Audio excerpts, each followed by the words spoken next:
তো স্টুডেন্ট দেখো, আজকে আমি লম্ববৃত্তাকার চোঙ চ্যাপ্টারটির অনুশীলনী শুরু করব।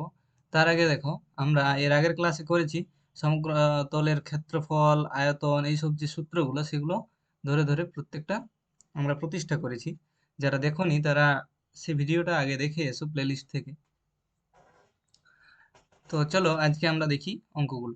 ঠিক আছে, আরেকবার সূত্রগুলো আমি মনে করিয়ে দিই। দেখো, সমগ্র তলের ক্ষেত্রফল সমান ছিল 2πr² plus 2πr/h, 2πr² plus 2πr/h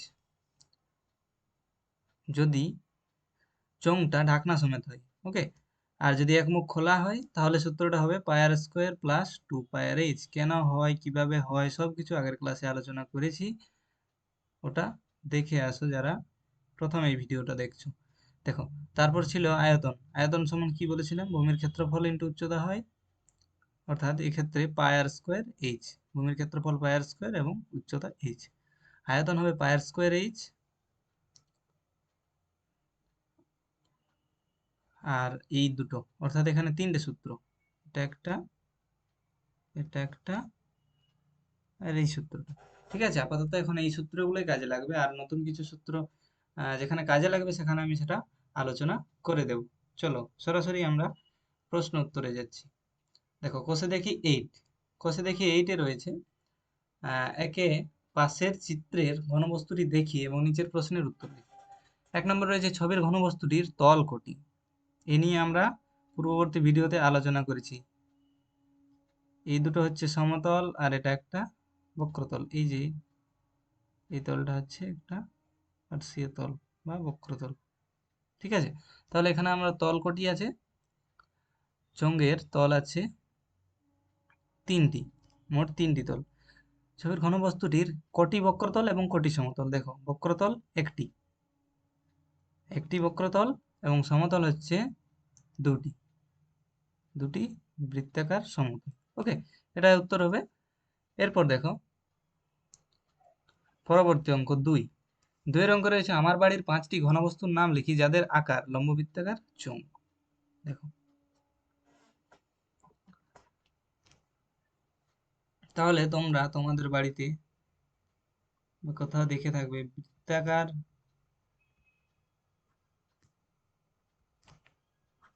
ভূমিতল বিশিষ্ট যদি কোনো বারান্দার পিলার বা যে কোনো কিছু থাকতে পারে, সেটা একটা লম্ববৃত্তাকার চোঙের উদাহরণ। অর্থাৎ এরকম। ঠিক আছে, ছবিটা পারফেক্ট লম্ববৃত্তাকার চোঙ হলো না, এটা একদম সোজাসুজি হবে। ওকে, 5টি লিখতে বলেছে। দেখো, তাহলে 2 নম্বরে লিখছি, তোমরা গ্যাসের সিলিন্ডার দেখেছো, তাহলে গ্যাস সিলিন্ডার।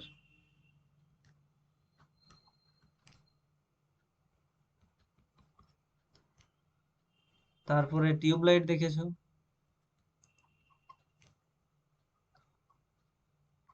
টিউবলাইট। আর তোমরা দেখে থাকবে জলের পাইপ দেখে থাকবে। অবশ্যই বলেছি যে জলের পাইপটা এরকম একদম সোজা হতে হবে। জলের পাইপটা যেন এই ধরনের কোনো জলের পাইপ যেন না হয়। ঠিক আছে,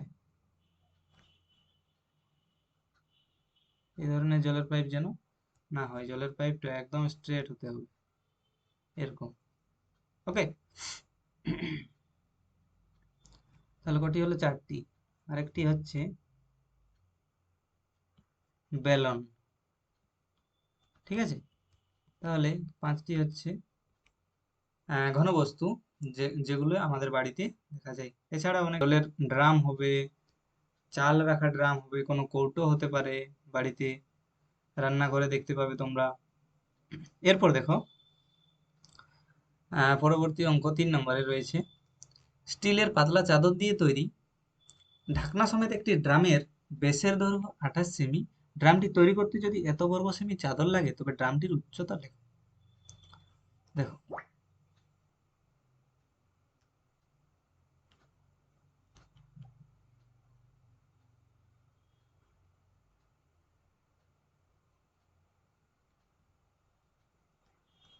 দেখো আমি মোটামুটি একটা আঁকার চেষ্টা করেছি। একটা এটা একটা ড্রাম, ঠিক আছে, যার ব্যাস বলা আছে 28 সেমি, অর্থাৎ ব্যাসার্ধ হবে 14 সেমি হবে। তাহলে এটা লিখে নিচ্ছি, ব্যাসার্ধ হচ্ছে 14 সেমি। ঠিক আছে, ড্রামটি তৈরি করতে যদি এত বর্গ সেমি চাদর লাগে, দেখো ড্রামটি তৈরি করতে চাদর লেগেছে কোন কোন জায়গাতে চাদর লেগেছে, দেখো এই যে বক্রতল সেটাতে লেগেছে, নিচে যেটা ভূমি সেটাতে লেগেছে, এবং উপরের অংশ যেটা ঢাকনা সেটাতে লেগেছে। তাহলে দেখো সমগ্র তলের ক্ষেত্রফল যেটা বের করব সেটাই এইটা, ঠিক আছে, যেটা চাদর লেগেছে সেটা সমগ্র তলের ক্ষেত্রফলটা বের করলেই পাবো। ওকে, তাহলে দেখো এখানে ব্যাসার্ধ দেওয়া আছে, তাহলে প্রদত্ত বা দেওয়া আছে, কি দেওয়া আছে দেখো, ড্রামটির ব্যাস দেওয়া আছে, তাহলে আমরা ব্যাসার্ধ সরাসরি লিখছি। ব্যাসার্ধ কত হবে, 28/2 সমান 14 সেমি। ওকে, ড্রামটির ব্যাসার্ধ হলো 14 সেমি। আর দেখো এর উচ্চতা আমার জানা নেই, সমগ্র তলের ক্ষেত্রফল জানার জন্য আমাদের উচ্চতা জানাটা দরকার, তাহলে এর উচ্চতা আমার জানা নেই, ধরে নিলাম এইচ, ধরি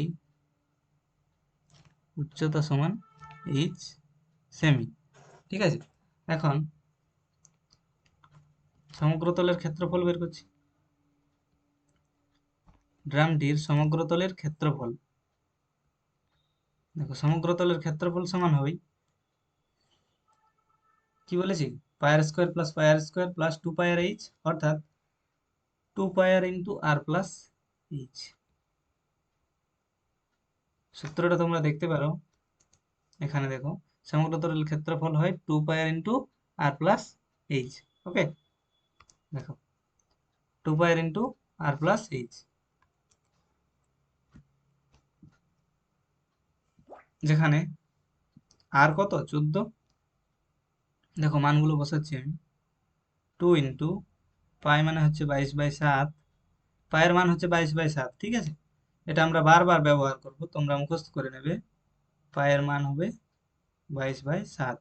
অনেকেই জানো, আশা করি ক্লাস 9-এ তোমরা পেয়েছিলে মূলদ সংখ্যা অমূলদ সংখ্যা, সেখানে জেনেছো পায়ের মান হয় 22/7।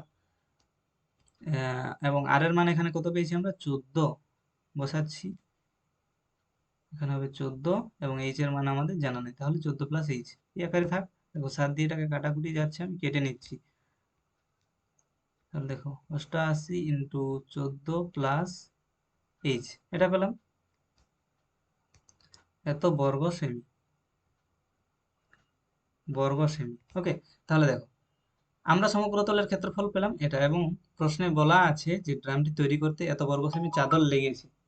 ওকে, তাহলে শর্তানুসারে এটা সমান ওটা লিখতে পারি আমরা, দেখো শর্তানুসারে কি হবে, 88 ইন্টু 14 প্লাস এইচ সমান কত দেওয়া আছে, 2816, 2816, এখান থেকে আমরা ক্যালকুলেশন করবো, তাহলে 14 প্লাস এইচ সমান হবে 2816/88। দেখো 11 দিয়ে কেটে যাবে, 11 8, 11 দুগুণে 22, 5 55, এবং 6 11 66, 8 দিয়ে কেটে যাবে, দেখো 3 8 24, এবং 8 দুগুণে 16, তাহলে 14 প্লাস এইচ সমান পেলাম 32, বা 14 প্লাস এইচ সমান 32। অতএব এইচ সমান কি পাচ্ছি, দেখো 32 মাইনাস 14 সমান হবে 18, তাহলে এইচ সমান পেলাম 18 সেমি। ওকে, এইচটা আমরা ধরে নিয়েছিলাম, দেখো এইচটা আমরা ধরে নিয়েছিলাম উচ্চতা আকারে, তাহলে উচ্চতা পেলাম 18 সেমি। তাহলে এখন লিখে দিচ্ছি, অতএব ড্রামটির উচ্চতা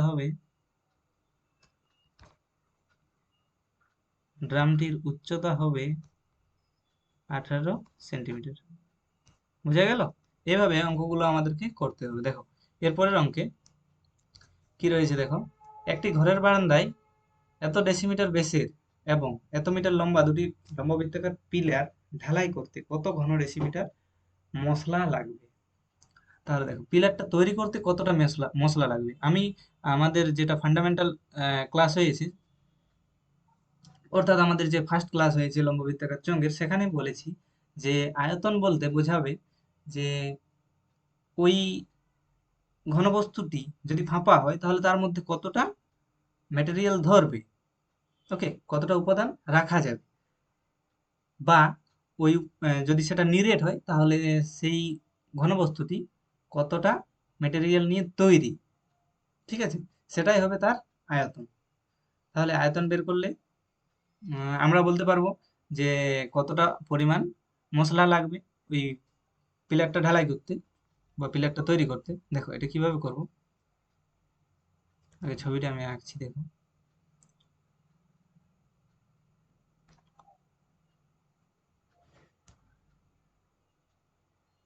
এইরকম ধরো দুটি পিলার তৈরি হবে।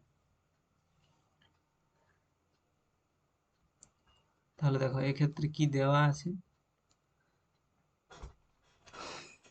ব্যাস দেওয়া আছে, তাহলে আমরা এখান থেকে ব্যাসার্ধ বের করে নিচ্ছি। ব্যাসার্ধ হবে 2.8 ডেসিমিটার, ওকে।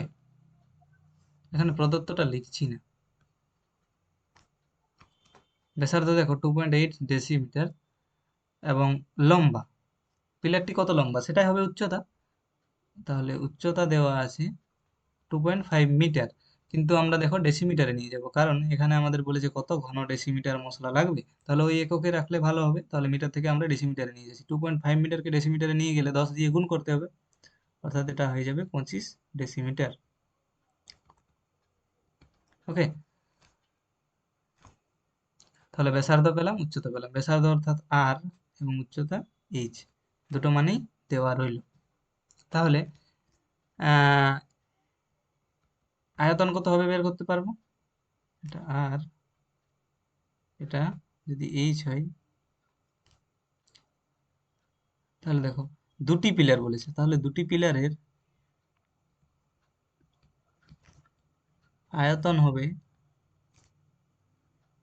দুটি পিলারের আয়তন হবে 2 ইন্টু, একটি পিলারের আয়তন কি বলেছি, পাই আর স্কোয়ার এইচ, পাই আর স্কোয়ার এইচ, ওকে।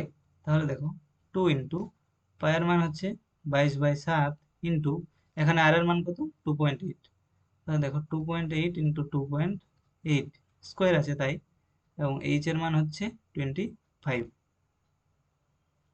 ঠিক আছে। তাহলে দেখো এটা করলেই আমাদের উত্তরটা হবে, 7 দিয়ে এটাকে যদি কাটি 0.4 হবে।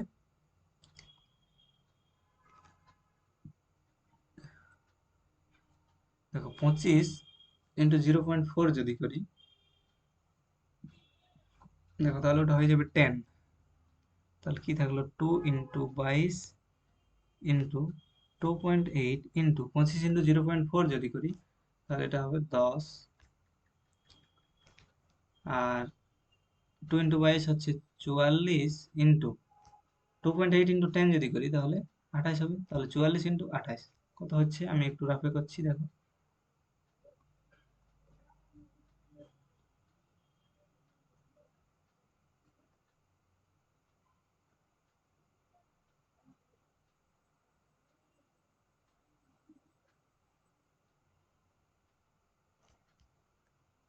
দেখো 1232 ঘন ডেসিমিটার, ওকে। দেখো এটাই তোমাদের একটা উত্তর হবে, ঠিক আছে, এটাই তোমাদের একটা উত্তর হবে। পিলারের আয়তন সেটাই হবে পিলারটি তৈরি করতে কত মশলা লাগবে, অতএব পিলারটি তৈরি করতে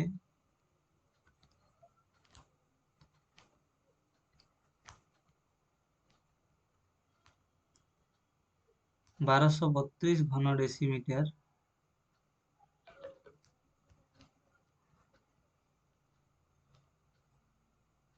মশলা লাগবে, ওকে। এরপর দেখো সেকেন্ড পার্টে আরেকটা রয়েছে,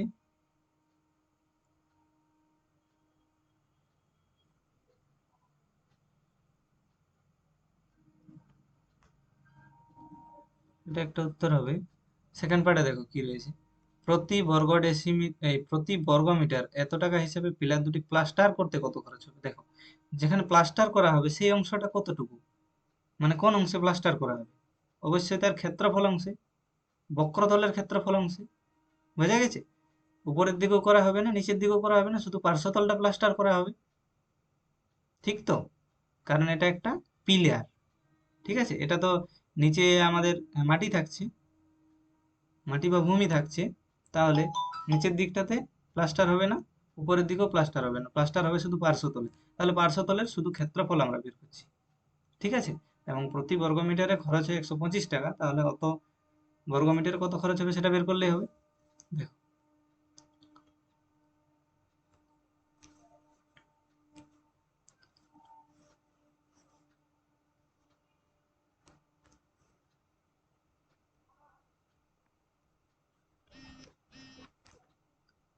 পিলারটির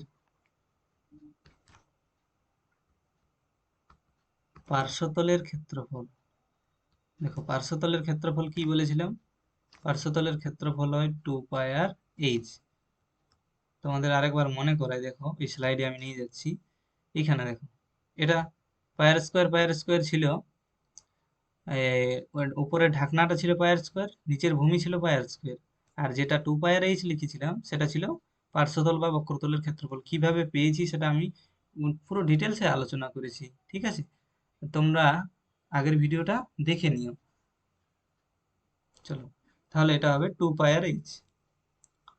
দেখো, পার্শ্বতলের ক্ষেত্রফল হচ্ছে 2πr/h, যেখানে 2 ইন্টু পায়ের মান হচ্ছে 22/7 ইন্টু আর এর মান কত পেয়েছি? 2.8 নাকি?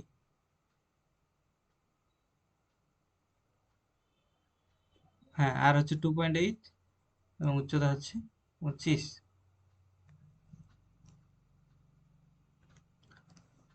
কিন্তু এখানে প্রশ্নটা লক্ষ্য করা, এটা বলেছে প্রতি বর্গ মিটারে 125 টাকা খরচ হচ্ছে। তাহলে আমাদের একটু সুবিধা হবে যদি আমরা এটা মিটারে নিয়ে যাই। ওকে, তাহলে দেখো মিটারে নিয়ে যাচ্ছি।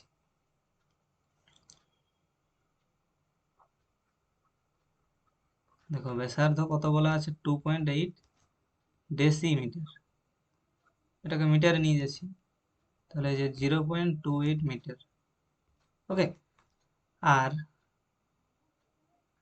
উচ্চতা বা এইচ, সেটা দেওয়া রয়েছে 25 ডেসিমিটার বা 2.5 মিটার দেওয়াই আছে। ঠিক আছে? তাহলে দুটোই মিটার এককে থাক।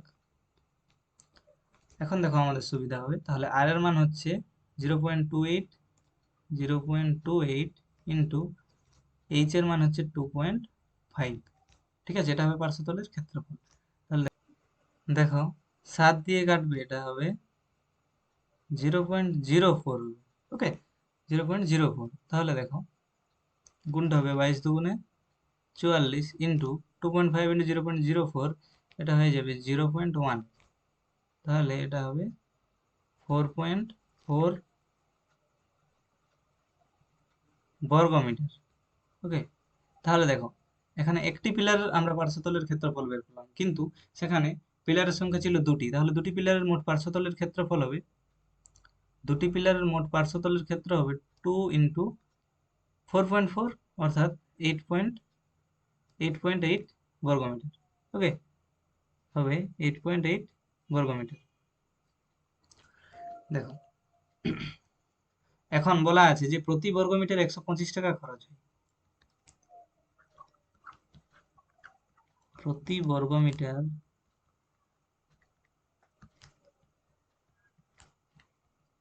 125 টাকা হিসাবে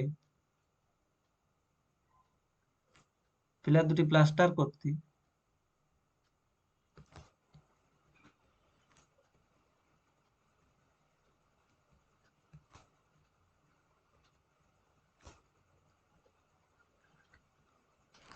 খরচ হবে কত? হবে 8.8 ইন্টু 125। ওকে, এটা দেখবে তোমরা 1100 হবে। ঠিক আছে? 1100 টাকা।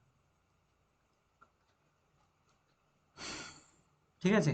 তাহলে এটা হলো সেকেন্ড পার্টের উত্তর। ওকে, ফার্স্ট পার্টের উত্তর এখানে পেয়েছিলাম। পিলারটি তৈরি করতে কত ঘন ডেসিমিটার মশলা লাগবে? 1232 ঘন ডেসিমিটার। ওকে, এরপর নেক্সট অঙ্কে যাই। দেখো, 5 অঙ্ক কি রয়েছে? 2.8 ডেসিমিটার দৈর্ঘ্যের অন্তর্ব্যাস বিশিষ্ট এবং 7.5 ডেসিমিটার লম্বা একটি জ্বালানি গ্যাস সিলিন্ডারে এত কিগ্রা গ্যাস থাকলে প্রতি ঘন ডেসিমিটার গ্যাসের ওজন হিসাব করে লিখি। দেখো, তাহলে এখানেও অন্তর ব্যাস দেওয়া আছে, অর্থাৎ আমাদেরকে ব্যাসার্ধ বের করে নিতে হবে। এটা একটা সিলিন্ডার রয়েছে,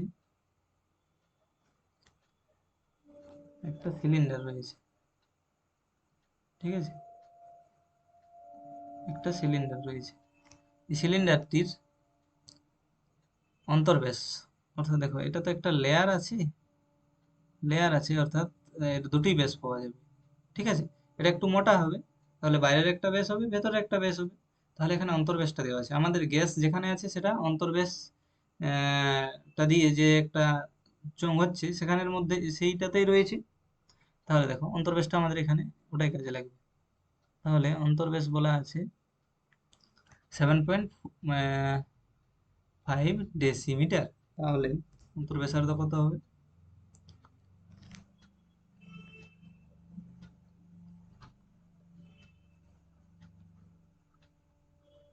অন্তর্ব্যাসার্ধ হবে 7.5, সরি ওটা নয়,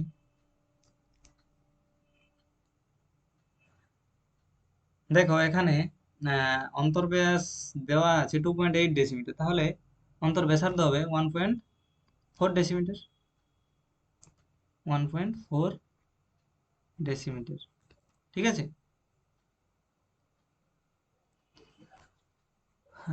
এবং উচ্চতা দেওয়া আছে 7.5 ডেসিমিটার, উচ্চতা আছে 7.5 ডেসিমিটার।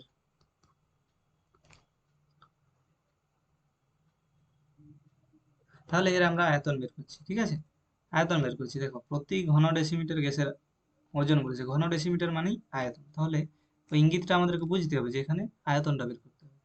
তাহলে সিলিন্ডারটির আয়তন হবে, কি হয়, আয়তন হয় পাই আর স্কোয়ার এইচ, যেখানে আরটা আমরা জানি, এইচটা জানি,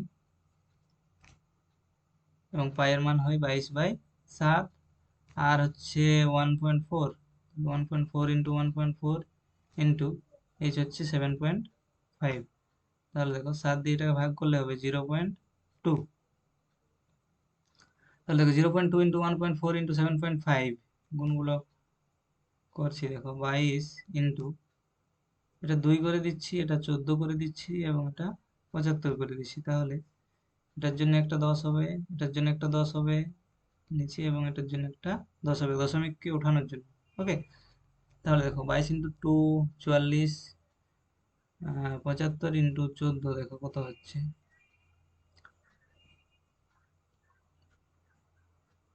375। তাহলে দেখো 1050, এটাকে আমরা 44 দিয়ে গুণ করছি,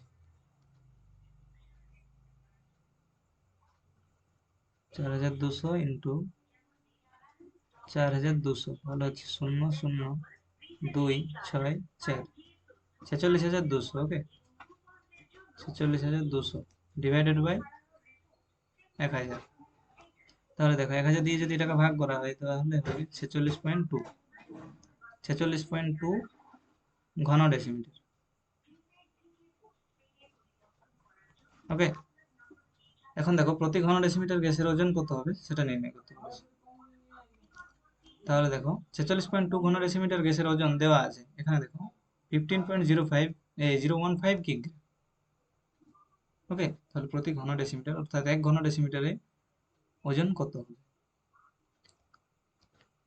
তাহলে দেখো প্রতি ঘন ডেসিমিটার গ্যাসের ওজন হবে 15.015 বাই 46.2 সমান, দেখো এটা ভাগটা হবে 0.325 কেজি। ওকে, এটাকে আমরা গ্রামে কনভার্ট করতে পারি, তাহলে হবে 325 গ্রাম। ওকে, এটাই উত্তর হবে 325 গ্রাম।